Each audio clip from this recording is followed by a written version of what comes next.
Excel formülleri ile Excel kullanımı hakkında deneyime sahip olmak, genel e-tablo çalışmaları ve finansal analizler açısından önemlidir. Excel, kompleks istatistiklerden basit matematik işlemlerine kadar 475'ten fazla farklı formüle sahiptir. Mantıksal durumların tespiti için eğer, ve ya da değil gibi ifadeler ile son derece güçlü bir altyapısı bulunuyor.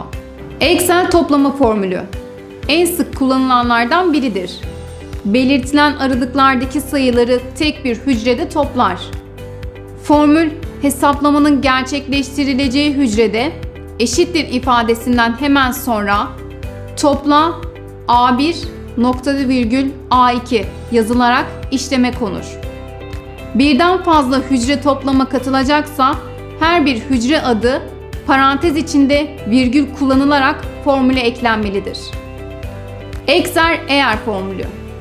Excel formülleri arasında mantıksal sınamalar gerçekleştirmek için kullanılır.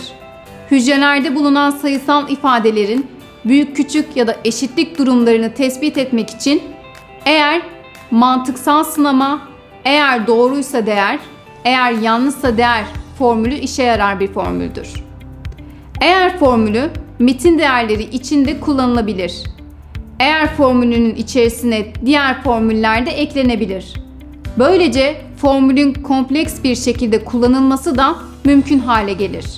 Excel çıkarma formülü. Excel formülleri arasında toplama formülü gibi bir çıkarma formülü bulunmaz. Pozitif sayıların negatif sayılar ile toplamı bir çıkarma işlemidir. Böyle bir durumda Excel'de matematiksel bir çıkarma işlemi gerçekleştirebilmek için yine topla formülü kullanılabilir. Excel tarih formülleri.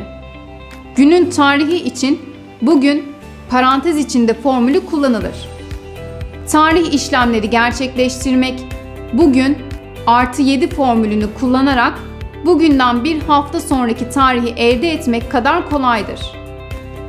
Enstitü bünyesinde sunulan ücretsiz online Excel eğitimi ile iyi bir Excel öğrenme sürecine başlangıç yapabilir ve dilerseniz ileri Excel eğitimi sayesinde ayrıntılı Excel kullanımı ile bu alanda uzmanlık kazanabilirsiniz.